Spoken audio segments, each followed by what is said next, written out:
이 방송은 보고 계시는 스폰서의 제공으로 보내드립니다. 여러분의 생존을 위해 구독과 좋아요, 알람 설정도 부탁드리겠습니다. 어떤 소리가 나냐면 정차시 공회전일 때 저도 이제 사고차를 한번 봤어요. 앞바퀴가 원형이 아니라 반달이 되어 있습니다. 자, 반갑습니다 여러분. 벙커모터의 고사장입니다. 자, 오늘도 듣기 시간, 라디오 듣기 시간을 한번 가져오도록 하겠습니다. 자, 요번에 드릴 얘기는 제 경험담이랑 주제는 뭐냐면 작은 바이크도 작은 바이크만의 매력이 있다라는 거. 상대적으로 배기량이 높은 바이크를 타면은 어떤 또 단점이 있는지 요런 얘기를 좀 해보려고 합니다. 자, 그냥 편하게 들으세요. 자, 그리고 저는 100% 실화를 바탕으로 제가 이제 구력이 있다는 거, 바이크 경력 15년 차, 괜히 있는 게 아니겠죠. 그동안 별의별 사건과 별의별 사람들 다 만나보고 뭐 이런저런 재미있는 경험이 많습니다. 뭐 그런 거를 종종 이런 식으로 썰을 좀 풀어보려고 합니다. 자, 우선 제가 처음에 50cc 준머로 바이크를 탔어요. 그래서 저는 아무 불만 없이 재밌게 잘 타고 다녔습니다.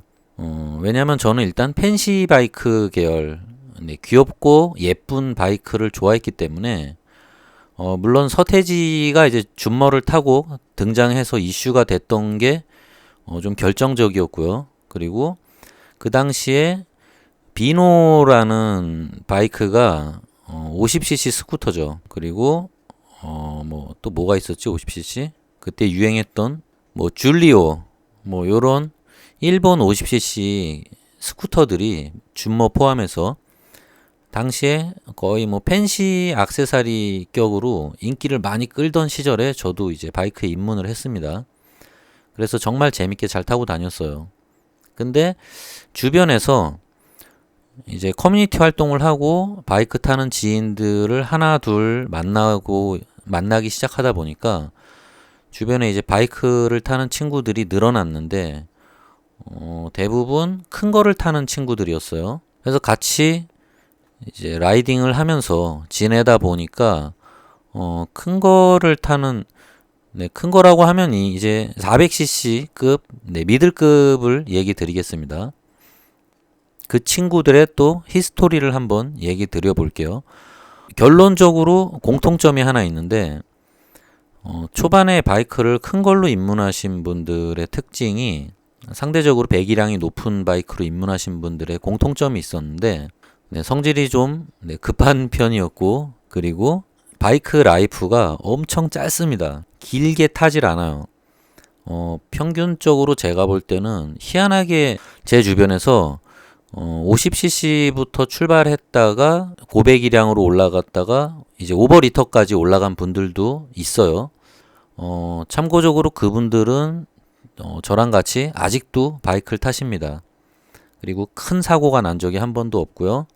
바이크를 여러 대 갖고 있습니다. 고배기량부터 저배기량까지 여러 대를 보유하고 있는 그런 특징이 있어요. 이제 그거는 아무래도 10년 이상 바이크를 타다 보니까 나이도 먹고 그에 따라서 이제 경제력도 어느 정도 갖추기 때문에 상대적으로 바이크가 보통 한 대 이상 그렇게 갖고 계십니다. 자, 그러면 인상적으로 봤던 분이 한 세 분 있었어요. 자, 한 분 한 분 얘기를 드려볼게요. 자, 한 친구는 처음에 CB400으로 바이크를 입문했어요. 아시겠지만 CB400은 거의 미들급이라고 보시면 됩니다. 엄청 잘 나가죠. 그리고 과거에는 퀵바이크로 유명했습니다.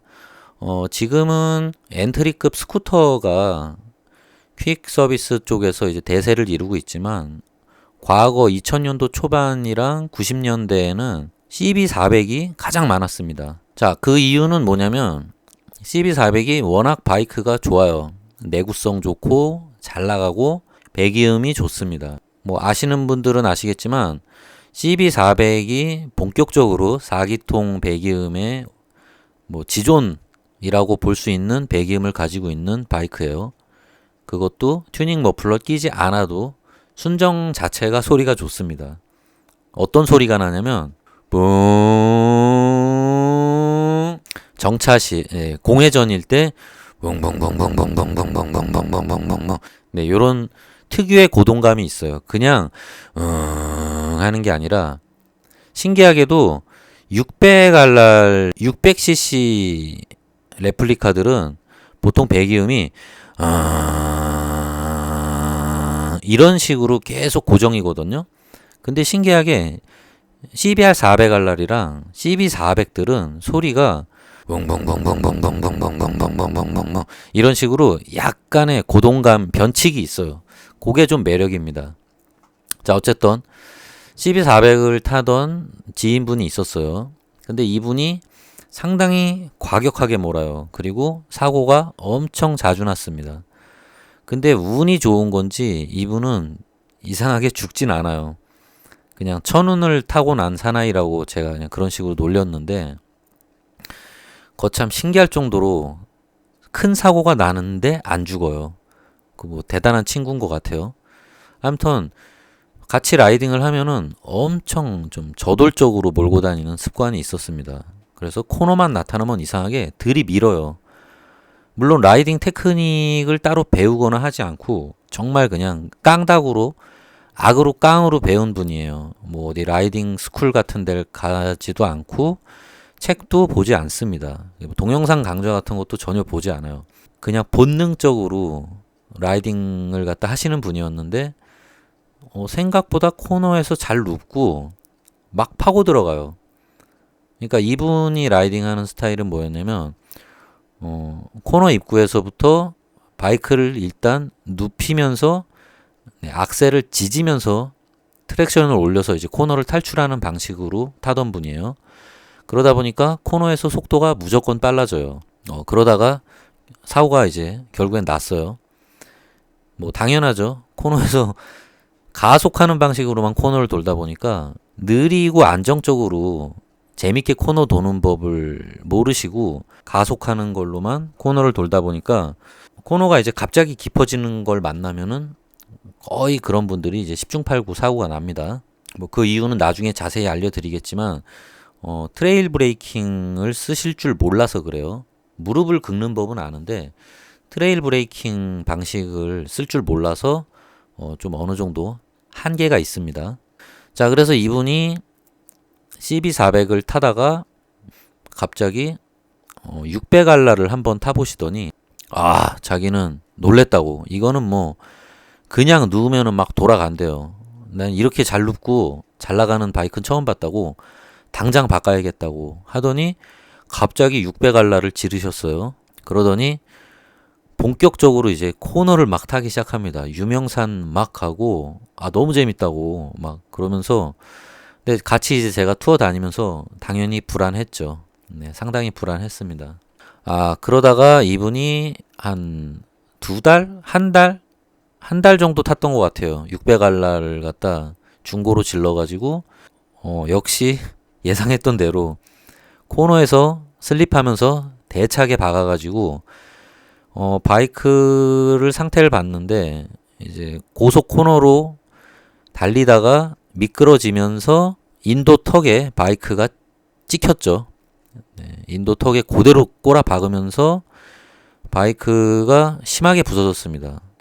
차체 부분에도 꽤나 충격이 있었고 근데 엔진은 다행히 멀쩡했어요. 엔진 쪽이랑 차대 쪽은 그래도 어느 정도 멀쩡했던 것 같은데 네, 일단 앞바퀴 쪽이 앞포크 쪽 산발이 붙어가지고 완전 아작이 났죠. 그리고 바퀴가 원형이 아니라 저도 이제 사고차를 한번 봤어요.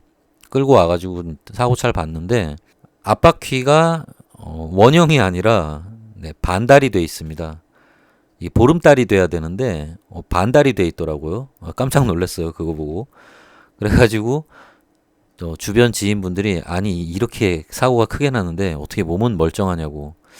역시 럭키 가이다. 그래서 그분이 결국에는 그 바이크를 수리비가 너무 많이 나와서 제대로 고치지 못하고 헐값에 넘겨버린 다음에 그 이후로 스쿠터, 네, 돈이 없다고 스쿠터를 타서 설렁설렁 타고 다니다가 아마 바이크를 거의 접으신 걸로 알고 있어요. 자, 그리고 또 한 분은 역시 CB400으로 입문을 했습니다. 이 친구는 또 라이딩 스타일이 좀 달랐어요. 어땠냐면 겁이 많았습니다. 겁이 많고 좀 몸을 사리는 친구라서 CB400으로 입문은 했는데 이 파워가 너무 부담스러워가지고 항상 무서워서 살살 타고 다녔어요. 살살. 그러다 보니까 여러분들이 익히 아시는 이제 바이크에 끌려다니는 스타일로 라이딩을 했던 거죠. 그래서 이 친구는 항상 약간 두려움에 떨면서 바이크를 탔었어요. 근데 다행히 사고는 안 났었어요. 사고는 안 났는데 중앙선을 한번 심하게 넘어간 이후로 조금 트라우마가 생겨가지고 자기는 겁나서 못하겠다고, 이거 살살 타야지, 무서워서 못 땡기겠다고 하면서 이제 풀 장비를 갖추고 풀 기어를 갖추고 타시긴 했었는데 상대적으로 이제 코너를 즐기지도 못하고 그냥 멋있어서 CB400을 동경해서 입문은 했는데 뭐 어떻게 좀 제어가 잘 안 되니까 계속 치킨 모드로 탔던 거예요. 그러다가 이분이 불편하다고, 좀 불편하고 부담이 돼가지고 스쿠터를 한 대 샀어요. 100cc 스쿠터를 한 대 샀는데 같이 라이딩을 하다가 깜짝 놀랐습니다. 스쿠터를 타니까 갑자기 사람이 개가 돼요. 미친 듯이 막 몰고 다니는 거예요. 막 거의 폭주족처럼 몰고 다녀서, 그래서 제가 물어봤죠. 아니 니는 CB400 탈 때는 그렇게 얌전하고 매너 있게 몰고 다니더니 갑자기 100cc 스쿠터를 타니까 왜 미친 개가 됐냐, 도대체 뭐 이유가 뭐냐 그랬더니, 아니 이건 너무 재밌다고. 그 큰 바이크 CB400 탈 때는 슬로트를 조금만 감아도 바이크가 막 미친 듯이 튀어나와가지고 죽을까봐 무서워서 못 당겼는데, 아니 얘는 슬로트를 끝까지 당겨도 바이크가 힘이 조금 모자라니까 막 슬로트를 감는 맛이 재밌다는 거예요. 부담도 없고. 그래서 그동안 쌓여있던 분노가 폭발해가지고 마구 휘젓고 다닌 거예요, 도로를. 그래도 상대적으로 죽을 것 같지가 않으니까 그냥 넘어져도 그냥 웃어넘길 그런 느낌이 드니까 그동안 쌓여있던 폭주 본능이 폭발해버린 겁니다. 그래가지고 재밌다고 깔깔거리면서 막 미친듯이 막 도로를 돌아다니는 거예요. 그래가지고 제가 좀 지랄 좀 적당히 하라고, 네, 재밌는 건 알겠는데 작작 좀 하라고. 아무튼 그래서 네, 어쨌건 CB400 탈 때는 그 친구가 이렇게 막 웃고 이러질 않고 항상 긴장하고 진지하게 탔는데 100cc 스쿠터로 넘어가면서 갑자기 항상 웃고 있는 거예요. 웃기다고 막 깔깔거리고. 나중에 리터급 바이크도 질렀어요. 역시 살살 타고 다녔죠. 네, 이렇게 막 즐기면서 타진 못했어요. 대신에 이 친구가 노선을 좀 바꾼 게 뭐냐면 쇼바이크를 질러가지고 중고로 아예 그냥 깔면서 배우고 싶다고. 비싼 바이크는 깔면은 수리비가 너무 많이 나오고 차가 망가지기 때문에 아까워서 장난은 못 치겠고, 뭔가 장난은 치고 싶은데 비싼 바이크로는 못 하겠고, 그러다 보니까 썩은 쇼바이크를 갖다, 쿼터급 썩은 쇼바이크를 하나 질러가지고 그걸 가지고 막 장난을 하기 시작한 거예요, 공터에서. 그래서 막 재밌다고 자기가 넘어지는 영상 찍어서 보내주면서 막 대박이라고 이러면서. 왜냐면 공터에서 안전장비 착용하고 장난을 치니까 넘어져도 사실 크게 안 다치고 그냥 멍이 나들 정도고, 그리고 바이크도 사실 뭐 크게 안 망가져요. 그리고 애초에 뭐 쇼바이크용 프레임 가드가 다 달려 있고 뭐 집어 던져도 바이크가 망가지지 않는 상태이기 때문에, 그리고 이미 상태가 네, 썩 차라서 부담이 없습니다. 워낙 저렴하게 구입하기 때문에 막 가지고 노는 거예요. 네, 그런 친구가 하나 있었고요. 그래도 바이크 라이프가 꽤 길었습니다. 그 친구는 지금도 그러고 열심히 놀고 있어요. 자, 그리고 또 한 분은 어떤 분이 있었냐면 이분도 처음부터 천할랄로 입문을 했어요. 네, 말 그대로 스타트부터 리터급으로 입문을 한 분인데 이분이 또 독특합니다. 사실 이분 때문에 제가 이제 600알라를 지르게 된 결정적인 계기가 됐어요. 그 전까지는 제가 에이프백을 재밌게 타고 있었는데 이제 저도 알차를 한번 타보고 싶다라는 네, 동경이 계속 있었고, 그리고 이제 회사 생활을 열심히 몇 년 하다 보니까 자금도 어느 정도 모였어요. 그래서 슬슬 나도 이제 뭐 준머 한 2년 정도 타고 에이프도 한 2년 정도 탔기 때문에 슬슬 이제 미들급 알차를 한번 타볼까 하는 이제 욕심이 생긴 거죠. 근데 마침 아는 분이 지인분인데 천알라를 타고 계신 거예요. 그래가지고 저도 한 번만 시승 좀 한번 해보자. 골목길만 한 바퀴 좀 돌아보자 라고 얘기를 드리고 천알라를 그분한테 잠깐 빌려가지고 대로로 나갈 순 없고, 왜냐면 바이크가 워낙 크고 무겁기 때문에 난 처음에 그분이 천알라를 타고 왔는데 딱 등장할 때 소리가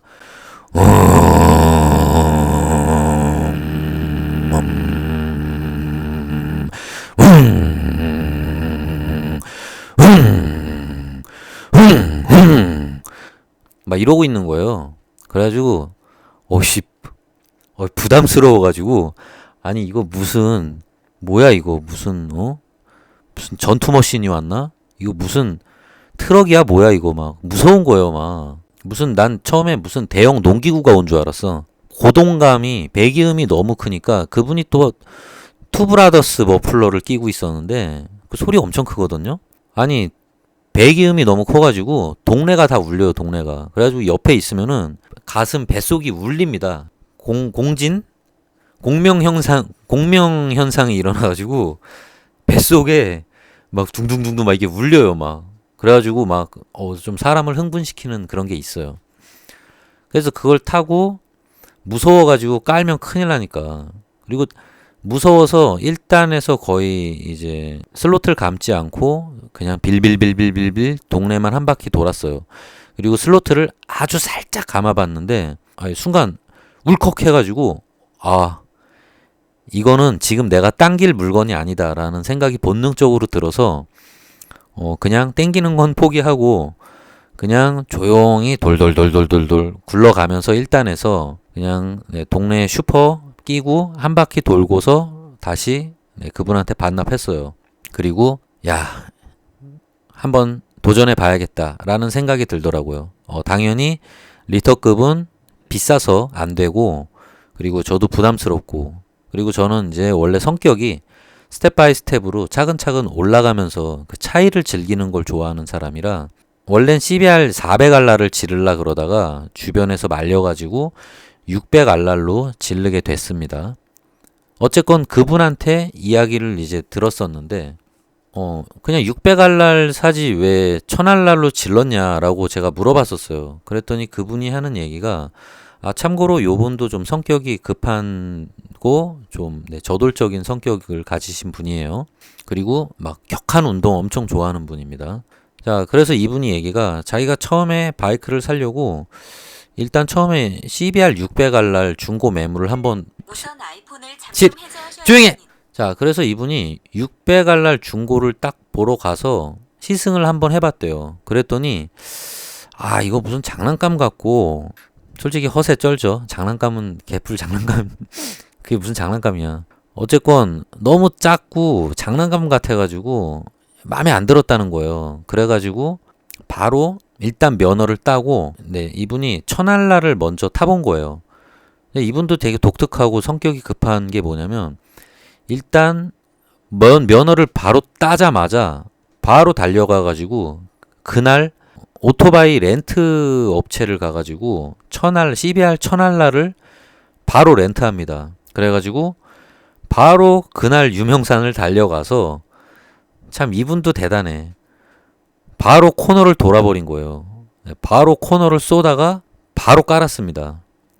바로 깔고 바이크가 이제 폐차가 돼가지고 렌트 바이크인데 폐차를 시켜버렸어요. 그래서 수리비를 왕창 물어줬습니다. 렌트 회사에. 이제 레전드인데 이분도 참. 일반인 같으면은 그렇게 대차게 깔면은 무서워서 바이크를 접겠다고 할 것 같은데, 이분은 깔고 나서도 그래, 역시 천할날이야. 리터를 사야 돼. 마음에 들었어. 이러면서 바로 중고 천할날을 네, 질러버립니다. 그게 바로 제가 이제 시승을 해본 천할날이에요.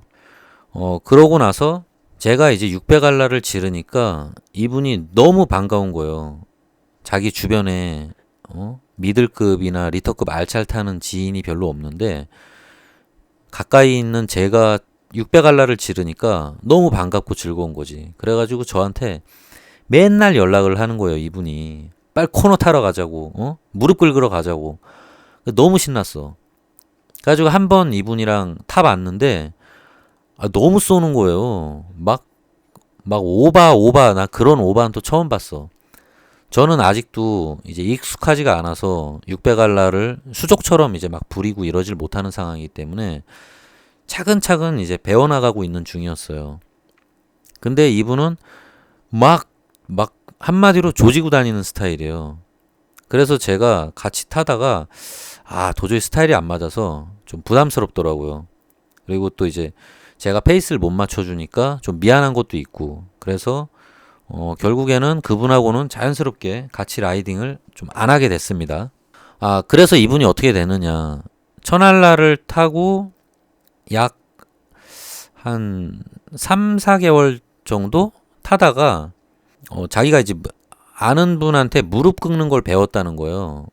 그래가지고 그날 하루 만에 무릎 꿇기를 성공하고 이제 자기는 코너 마스터라고, 무릎 꿇는 거 쉽다고, 하루만 가서 배우면은 금방 배울 수 있다고 저한테도 같이 배우러 가자는 거예요. 무릎 꿇는 거 어렵지 않다고. 근데 제가 그때 이미 그 빨간 책을 보고 있었거든요. 바이크 라이딩 스킬, 바이크 따다붙다랑 바이크 타는 법이었나? 그 빨간 책 있어요. 글로 바이크를 배우면서 정독하고 있었기 때문에 무릎 꿇는 거는 내 쓸데기 없는 짓이다라는 걸 이미 그 당시에 생각하고 있어서 저는 됐다고. 저는 그거보다 일단은 더 기초적인 이론 공부를 더 하면서 차근차근 좀 배워 나가야겠다.